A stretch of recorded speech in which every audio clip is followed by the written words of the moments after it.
ilusat naistepäeva! Mis on pikaajalise suhte saladused? Sõpradega lahku kasvamine. Keegi küsis, kas ma suhtlen veel kellegagi oma 2016 aasta squadist. Kuidas hakkasid teil esimest korda päevad? This is spicy. Kuidas aru saada, kas kutt tahab olla lihtsalt sõber või midagi enamat? Kuidas tuled toime sellega, et sinu eraelu kohta päritakse või jutte räägitakse? Mis jutte räägitakse? Ma ei tea, et mingit jutte räägitakse.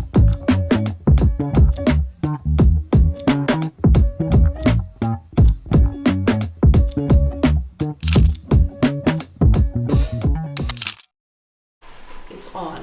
The show is on. The show is on, jah? Yes. Tere õhtust, sõbrad, ja ilusat naistepäeva! Ma just vahetasin nagu mingi 3 erinevat persoonat ühes lauses. Imeilusat naistepäeva, kui te seda vaatate, on loodetavasti, kui ma leian endas viitsimist, et see video ära monteerida, 8. märts ehk naistepäev.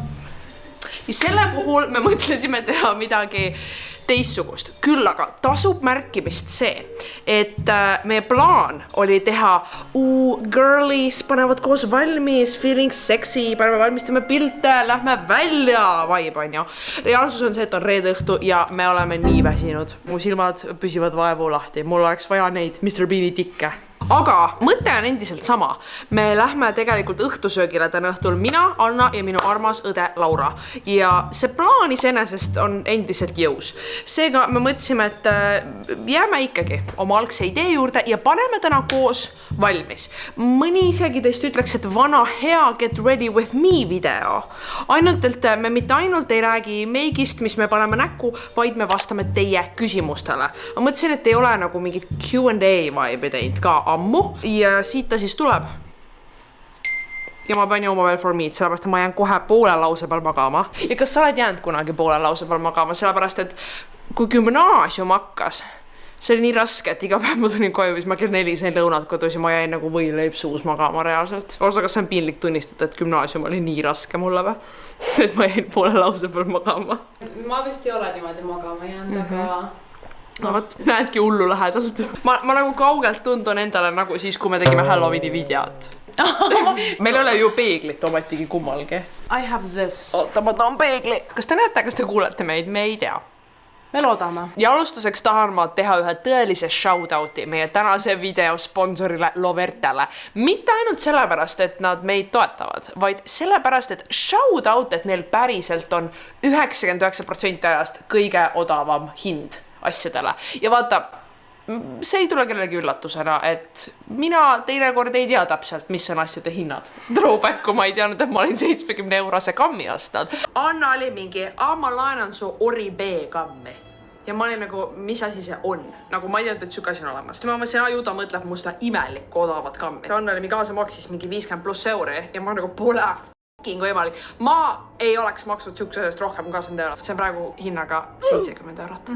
Kes ostab 70 eurost kammi? Aga minul on kõrval keegi, kes teab täpselt, eriti kosmeetika valdkonnas. Anna on reaalselt nagu Maria, sa ei kujuta ette ka, kui hea diili sa tegelikult saad. Shoutout selle eest. Ma ei tea, kuidas nad seda teevad. Ma olen mõelnud selle peale. Teistpidi ma olen ka väga mugav inimene, mis tähendab, et mulle meeldib kõik asjad ühest kohast osta.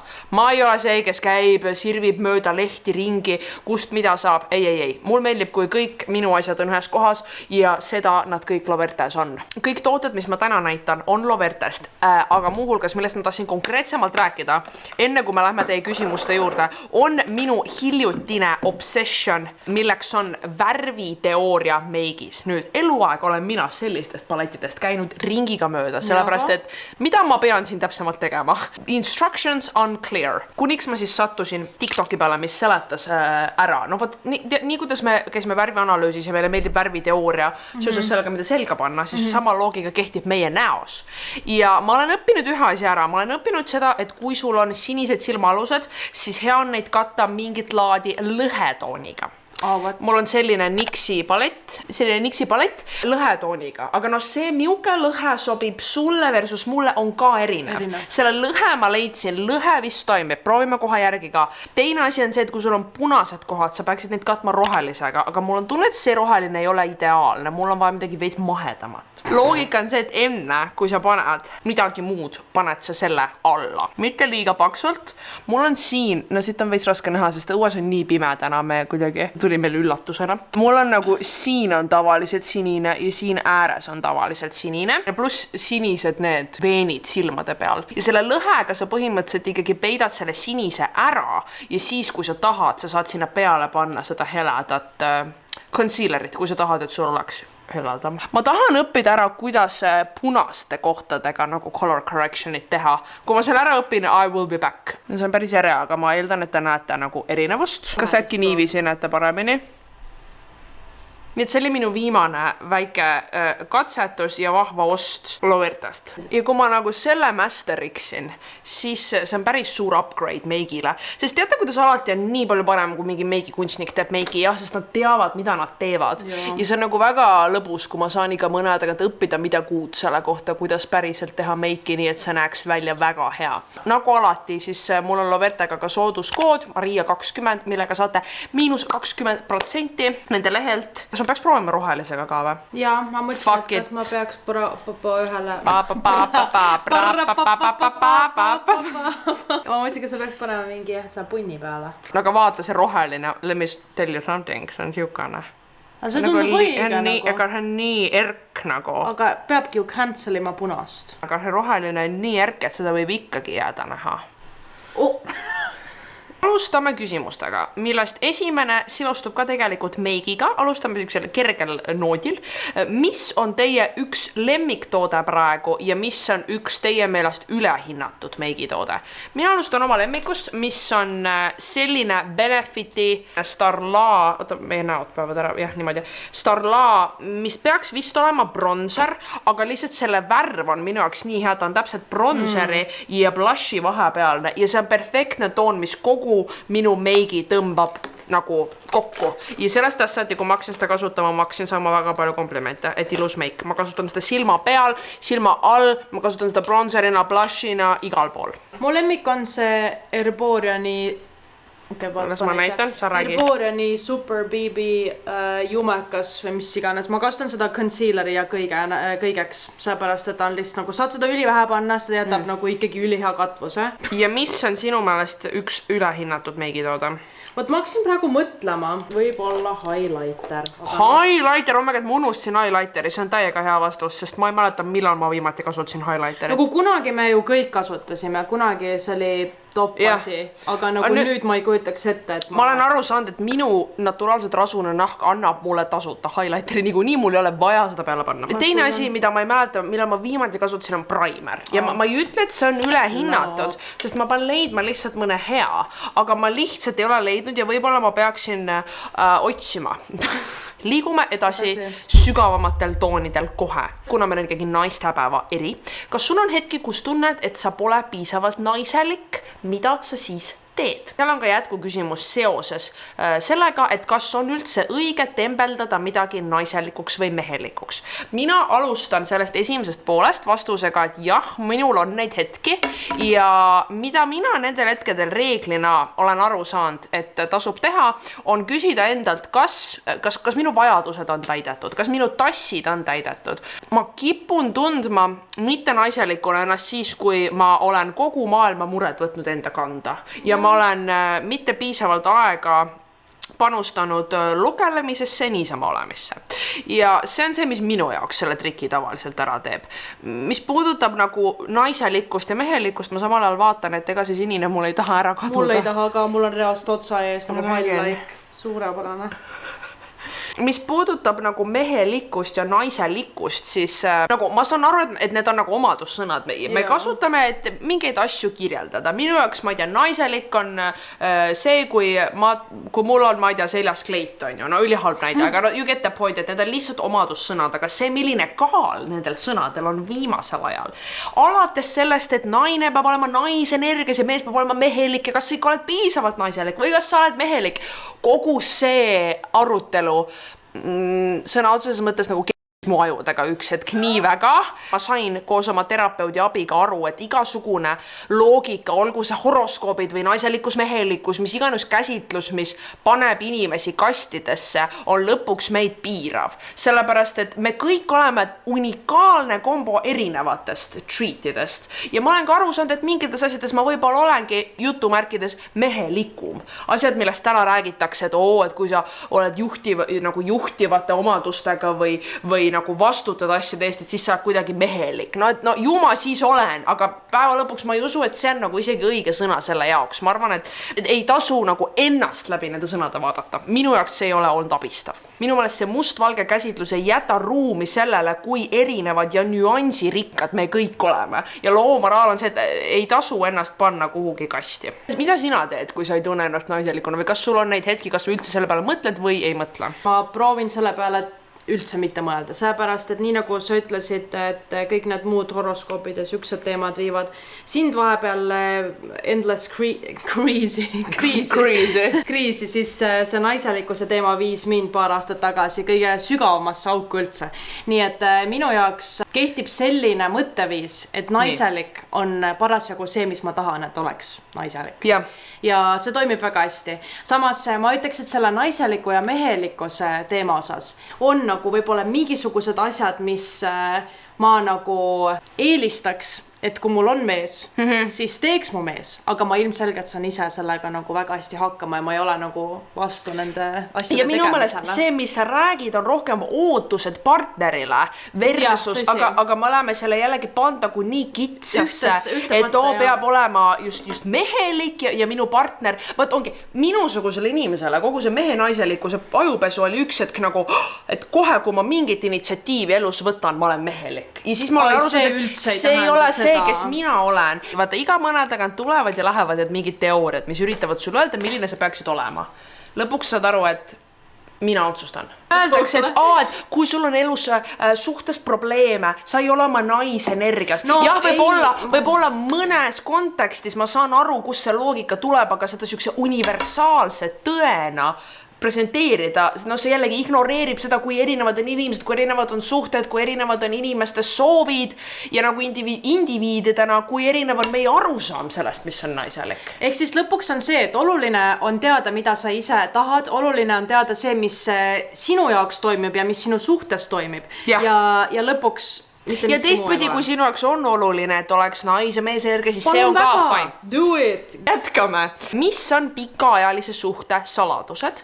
Ja mina täiendaks seda küsimust nii romantilistes suhetes kui ka sõprussuhetes. Sest mida rohkem aeg läheb edasi, seda rohkem saan aru, et need ei ole nii erinevad. Põhimõtted, mis kehtivad ühes, on sageli asjad, mis aitavad sind ka teises. Ma võiksin nagu nii palju asju välja tuua. Ma olen aru saanud, et kõikide nõuannete katus on asi, mida ütles üks suhteterapeut, Dr. Orna, minu lemmik. Ma arvan, kui tema vastaks sellele küsimusele, mis on pikaajalise suhte saladus, siis see on valmisolek aktsepteerida teise inimese teistsugusust. Ja see kõlab nagu, et loomulikult I accept you as you are, on. Aga mis on reaalsus? Kus tekivad, ma oleksin deep jutlustaja moodi, kus tekivad erimeelsused? Me alateadlikult eeldame, et teised on samasugused meiega. Ja erimeelsused tekivad sealt, kui me saame aru, et ei ole ja me ei oska edasi liikuda. Ja mulle nii meeldib tema see mõte, et valmisolek aktsepteerida teise inimese otherness, oli inglise keeles hea sõna, teistsugusust. Nagu lõpuks iga suhe on erinevustest edasi liikumine. Iga suhe on erinevuste embraceimine ja kuidagi kokkutulek. Ma lisaks ka nagu selle, et reaalselt ka nagu selle aktsepteerimise juures valida oma partnerit. Nii palju asju võiks nagu öelda alates sellest, et muru on rohelisem ja pead ennast teadma ja nii edasi. Aga lõpuks, kui sa küsid, mis on pikaajalises suhtes saladus, siis see on see. Sõpradega lahku kasvamine. Kuidas saada sellest üle, kas olete kogenud? No mina olen seda kogenud päris mitmeid kordi. Ma ütleks, et kõige olulisem on teha vahet. Kas number 1, see on see, et see on paratamatus teid ei ühenda mitte midagi selle, nagu ütleme, sellel teekonnal praegu enam. Või see on see, et teil on tekkinud distants, teil on tekkinud paus ja teil oleks vaja midagi, mis tooks teid uuesti siis üksteisele lähemale. Mida juhtub üllatavalt tihti. Väga tihti. Eriti mida vanemaks saad minu meelest. Ja kõigil tuleb elu vahele, kõigil tekivad, ma ei tea, uued suhted, mis iganes, hobid, whatever. Kui see on esimene asi, siis see ongi paratamatus, kui see on see, et ei reaalselt lihtsalt ei olegi enam midagi, mis toimiks teie vahel, siis aga ei olegi ju midagi enam teha, siis tulebki lihtsalt nii-öelda kuidagi moodi edasi liikuda tuleb perhaps uued inimesed isegi leida. Jah, täpselt, tuleb leida uued inimesed, tuleb leida uued mingisugused asjad, mis rõõmustavad ja mingil määral jah, lihtsalt jällegi aktsepteerida seda.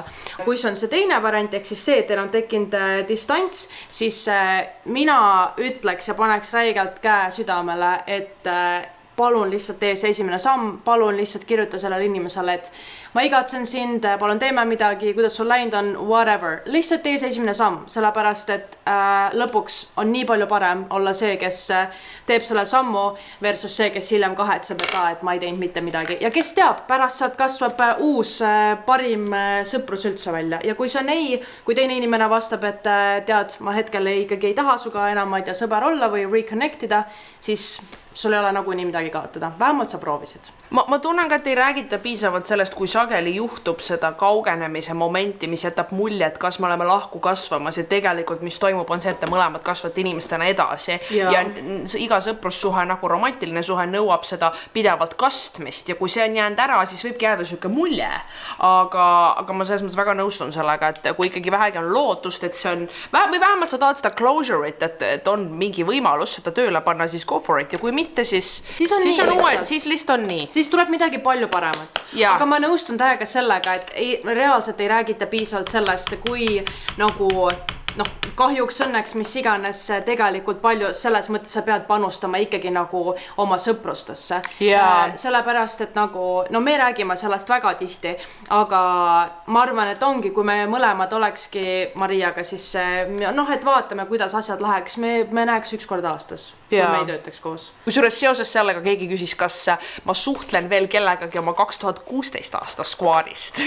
Ja mul on hea meel teatada, et sellest seltskonnast ikkagi on mõned üksikud inimesed, kes on endiselt minu siseringis ja mulle väga kallid, on inimesed, kellega ma lihtsalt enam ei suhtlega, kellega me oleme nagu on good terms, et aeg-ajalt ikkagi hoiame kontakti, puutume kokku, mälestame vanu häid aegu ja siis on inimesed, kellega ma ei suhtle üldse ja ma arvan, et see on ka täiesti osa protsessist. Kuidas hakkasid teil esimest korda päevad? Minu esimene kord ei olnud mitte midagi erilist. Ma reaalselt ärkasin kodus, mu selg valutas ja nad tulid. Sama ala selg valutas, läksin vetsu, üllatus. Ei tähenda, et sellele ei järgnenud olukordi. Vaata, mul läks aastaid, et saada routine down. Ma mõtlen, nagu mul oli nii heavy flow, kogu aeg olid mingid probleemid, midagi lekkis, kuskil jälle oli mingi probleem, aga see esimene kord ei olnud nagu väga traumeeriv. Aga ma mäletan lihtsalt, kui mul oli mingi paar aastat olid olnud päevad, siis mul oli üks hetk full on crash out selle üle, et kas nüüd ongi nii. Elu lõpuni. Ma olin nii frustrated, et ma olin nagu, kas nüüd ongi nagu põhimõtteliselt elu lõpuni või väga kaua niimoodi, et oh my god, ma mäletan seda nii hästi. Ja tegelikult, ma ei mäleta, kas samad inimesed teine küsimus või eraldi küsimus oli, et kuidas meil täna on päevade ja naiste tervisega, mis on jällegi siuke asi, et kõik on nii erinevad. Minul isiklikult on probleeme ainult valuga, mul on ülivalusad päevad, ma just hiljuti käisin ämmaemand Merle vastuvõtul, mis shout out tema, reaalselt nii sõbralik, nii informatiivne vastuvõtt, sellest oli nii palju abi ja ma tõesti nagu võin omal kogemusel teda soovitada. Aga need valusad päevad on asi, millega ma nagu endiselt dealin. Muud asjadega nagu on okei. Aga mis ma pean ütlema, Lindeksi päevade aluspesu on ja see on naljaga, sest meil tõenäoliselt tuleb nendega koostöö mingi aja pärast, aga kuna ma nägin seda küsimust ja ma olin nagu lihtsalt, kui te veel ei ole Lindeksi päevade aluspesuga tutvunud, siis see muutis minu elu, mis puudutab nagu vererohkete päevadega toimetulekut, sest mul on väga vererohked, aga ta ei ole mul enam probleem, sest mul on Lindeksi päevade aluspesu, spetsiifiliselt need bokserid, millega öösel magada.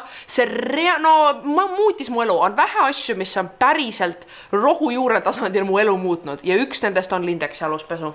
Ja tuleb koostöö, räägime siis lähemalt, aga kui sul on vaja kohe kriitiline probleem probleem on praegu, siis look into it. Investeering, mis on 100% väärt seda. Just hiljuti panin Annaga nende peale. Ja can confirm, et on hea. On väga head, jaa. Minul on olnud vastupidi see, et mul on eluaeg olnud väga pikk tsükkel ja viimased aastad mul on olnud väga ebaregulaarne tsükkel. Ma sain eelmisel kevadel sellise, no ütleme nii, natuke pooliku diagnoosi PCOS-ist ehk siis polütsüstiliste munasarjade sündroomist. Ja ma olen sellega nüüd maadelnud novembrist saati ja õnneks olen täitsa selle kontrolli alla saanud. Sellest võib-olla kunagi hiljem. Valu nagu ei ole olnud minu jaoks probleem. Minu jaoks ongi olnud probleem see, et ma lihtsalt ei tea kunagi, millal mu päevad tulevad. Mis on veel frustreeriv seoses naise tervisega üldse abi saamine, mis me oleme nii palju rääkinud, et kuidas leida arste, kes võtavad sind tõsiselt, kellega sul on mugav. Ma olen väga paljud erinevate naiste arstide juures käinud. Sellepärast ma tahtsin ka Merlet mainida, sest tõesti nagu ta ei ole küll naiste arst, ta on ämma emand, aga ta saab sind, või ta oskabki ka sind edasi suunata, mida ta ka minu puhul tegi. Ja see on nii oluline leida see inimene, keda sa usaldad ja kes võtab su muresid ka tõsiselt. On nii vähe inimesi, kellel on ideaalsed päevad. Enamikel inimestel on nagu mingisugune probleem selle teemaga. Mis on nii lohutav tegelikult, sellepärast, et nagu vahepeal tundub, et sa oled täiesti üksinda oma asjadega, sa elu lõpuni oledki lihtsalt nende samade teemadega hädas, mitte midagi ei muutu, ongi see sama crash out, on ju. Aga siis ongi see, et nagu räägite inimestega ja kõigil on mingisugune oma versioon mingisugusest teisest asjast ja see on vahepeal väga lohutav. Praegune video annab mulle nii mingid old YouTube vibe, sest see, et paned prožektori käima kaamera ja räägid, on nii 2016 YouTube. Ma tahtsin tegelikult enne teha seda nalja, et kas ma võin ise alustada ja siis ma oleks teinud tere kõigile, best friend tag. Oh my god. See oli peaaegu täpne, aga tere kõigile peab olema veel entusiastlikum. Tere kõigile! Jah, umbes nii. Väga hea. Nii, mis küsimusi meil siin veel oli? Oh my god, this is spicy. Kuidas aru saada, kas kutt tahab olla lihtsalt sõber või midagi enamat? Teate, mis tüüpi inimene mina olen või? Ma olen see, kes küsib. Ma olen known for olla see, kes mingi teisel date'il on mingi so what are we? Ma olen ise see otsekohane. Kui sa küsid, kuidas aru saada, nagu osa minust tahaks vastata, et küll sa üks hetk saad aru. Et kui sa pead seda küsima ja on olnud juba natukene aega, et siis tõenäoliselt see pole it. Küll aga, there is something to be said ikkagi nagu teitimise algusfaasis. Kõik inimesed ei ole sellised, kes kohe teisel date'il suudavad ja tahavad nagu ära otsustada midagi või olla nagu kindlad või oleneb ka, mida sa otsid. Osad inimesed teidivad lihtsalt for the fun of it, et isegi otsi midagi tõsist. Et nagu eeldada, et keegi sulle seda kohe oskab öelda, ongi raske, on ju. Aga kui ikkagi on olnud mingi kriitiline aeg, siis minu meelest on alati fine ja isegi hea olla see, kes küsib, kes seda vestlust algatab. Ja ma ei tea, minul alati tuleb see julgus üks hetk, kui ma lihtsalt tahan teada. Ma ei saa enam elada ilma selleta, kui ma ei tea, kuidas sa tunned. Ütleme, see strateegia ei ole mind alt vedanud. Sest ongi, sa kas saad kinnituse, et ta on huvitatud, te liigute edasi, või sa saad mingisuguse täiesti ebamäärase lollaka vastuse ja sa saad aru, et okei, aeg edasi liikuda. Osad inimesed on sellised, they will string you along. Nagu nad mängivad kogu seda mängu, aga nad ei ole valmis committima. Ja see on ka minu meelest see hetk, kus nagu küsida otse ja kui sa siis saad endiselt ebamäärase vastuse küsida endalt. Et mida ma teen siin? Jah. Ma ei tea, mida teha oma meikiga. Sul on meik valmis või? Ja juba ammu tegelikult. Sa juba ammu lihtsalt teeskled, et sa teed midagi. Ei, vaata, see on see, et kui sul on ripsmed ja kui sul on ripsmed, siis sul polegi midagi liiga palju tegelikult. Ei ausalt, vaata, ma olen ammu see inimene, kes ei viitsi meikida. Ma tõesti, ma teen siuh-sjauh ja valmis tavaliselt. Ega ma olen ka praegu teinud päris põhjaliku rutiini. Kas sul on kulmukeeli soovitada või? Jaa, of course, girl, alati vana, hea, minu lemmik NYX Brow Glue, kõige parem. Ma teen see ühe nalja, mul on üks NYX-i liner ja mulle meeldib sellega alati öelda seda, et kui keegi kunagi peaks kahtlema minu lojaalsuses, siis see on see, kui lojaalne ma olen. Võtame viimaseks paar küsimust, mis olid minu kohta siis. Kuidas tuled toime sellega, et sinu eraelu kohta päritakse või jutte räägitakse? Ja minu aus vastus on see, et mul vist on elus nii palju kriitilisemaid muresid, mis on mõnes mõttes ilus. Et iga raske asi, mis su elus juhtub, teeb varasemad mured vähem tähtsamaks heas mõttes, sind ei koti enam. Kui on ka need momendid, kus kotib, no siis ma groundin ennast selle mõttega, et mina tean, kes mina olen ja vahet ei ole, mida teised arvavad, vana hea on ju. Aga kui ma ausalt vastan, siis tõesti, ma ei kaota und selle üle, ma olen lihtsalt sellega nii ära harjunud ja päeva lõpuks see on ju osa ometigi sellest tööst. See on ometigi osa sellest tööst ja ma olen lihtsalt õppinud nagu mingeid boundaries'i hoidma ja ma arvan, et ma selles osas olen väga heas kohas, ma ise tunnen. Aga nagu mis jutte räägitakse, ma ei tea, et mingid jutte räägitakse. Aga tähendab, kui tead ära, anna tegelikult mulle teada. Mul seda polegi tegelikult tarvis teada. Viimane küsimus oli väga naljakalt sõnastatud. Ma ei kirjutanud seda üles, aga see oli mingi, räägiks podcastist natuke, Maria. Et kas sa siis plaanid teha ja nagu mis värk on sellega? Ja mis värk on siis? Mul oli nii hea meel seda küsimust näha, sest ma olin nagu, oh my god, inimesi, päriselt huvitab, mitte mina lihtsalt ei räägi kogu aeg, iga vlog sellest. Urmas Vaino küsis selle. Urmas Vaino küsis ka, tõepoolest. Mis värk on vä? No värk on see, minu jaoks, ma pean, kuidas ma ütlen, ei saa, liiga palju mõtteid on korraga. No nii. Muidugi Laneige lipmaski, ma ei saa ka mainimata, et best. Ma ütlen kogu aeg ja ma tahaksin nagu uskuda seda, et ma tulen üks hetk oma podcastiga tagasi. Minu probleem lihtsalt on selles, et mulle meeldib see mõte, et see on siuke intiimne ainult audioga saade, kus sa saad minna süvitsi asjadest ja päriselt rääkida. No nii nagu täna me ei jõudnud igal teemal rääkida päriselt nagu, arutada the yapper I am, on ju. Aga probleem on selles, et kohe kui ma hakkan midagi tegema, siis ma tahan seda teha nagu suurelt ja päriselt ja mulle tundub, et ma raiskan potentsiaali, kui ma teen seda lihtsalt niimoodi heliga poole põlve pealt. Teistpidi need vlogid on minu jaoks nii olulised nagu loomingulise väljundina, sest mul on vaja teha midagi, mis on mitmekesine. Ma ei saa teha podcasti ainult, see on liiga igav mulle.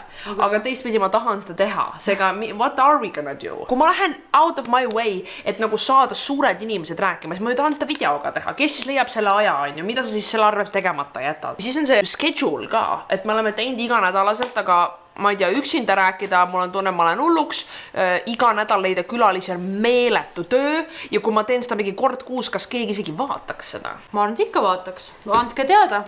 Mis sa arvad? Ma arvan, et ma üldse ei välista seda, et podcast tuleb mingi hetk tagasi. Ma ei oska üldse ennustada seda, millises vormis ja kuidas ta tuleb, sellepärast, et millal Marial tuleb vaim peale? No see ja teiseks, et mis jällegi vormis, kas see on inimestega, kas see on üksinda, kas see on midagi muud. See üksinda tegemine oli, see ajas mind hulluks.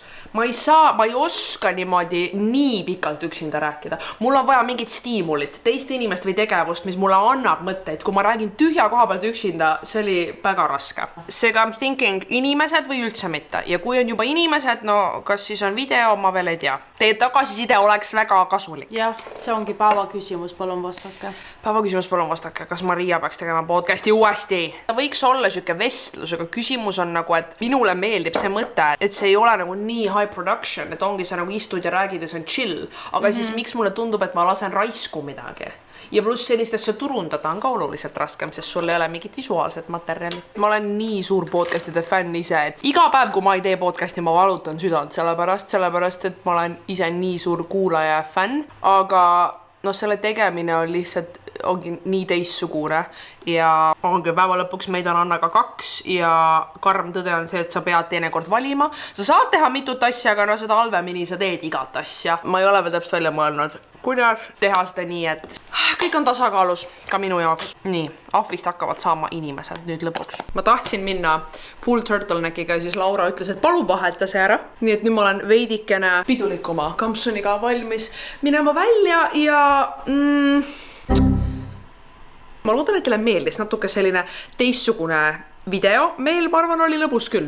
See oli siuke old YouTube vibes, mis oli tore. Ja head naistepäeva teile. Minu päevas soov, selle nädala soov teile. Ärge laske kellelgi öelda endale, milline te peate olema. See ongi naiseks olemise ilu, et me oleme nii mitmekesised olendid ja me muutume kuu jooksul, aastate jooksul, isegi ühe päeva sees. Et tõesti embrace'ime kõike oma erasid, embrace'ime kõiki oma külgesid. See on minu tänane sõnum teile. Seda teen mina ja ma loodan, et te tunnete, et te saate teha sama. Ja praegu mulle meenus, et ikkagi huuleläike ma võtan ka kaasa. Ja Loverte kood, Loverte link on allkirjalduses, kasutage minu linki, see tuleb tegelikult abiks. Seega ärge unustage seda teha ja mis on siis, Hanna, sinu soovid naistele naistepäeva puhul? Ma soovin, et te saaksite väga palju lilli ja toredaid kingitusi. Slay. Ma loodan, et me saame lilli palju kingitusi. Ma loodan ka, palun kinkige meile lilli ja kingitusi. Ja päris naistepäeva puhul, no seda me filmime ette, et te näete naistepäeval, aga päris naistepäeva puhul me teeme ju ometigi koos sleepoveri, kas läks meelest? Ei läinud, ma juba väga ootan seda, I cannot wait anymore. Me teeme päris naistepäeval, teeme me koos sleepoveri, nii et me oleme väga elevil selle pärast juba. Ja näemegi siis juba järgmises videos. Bye! Bye!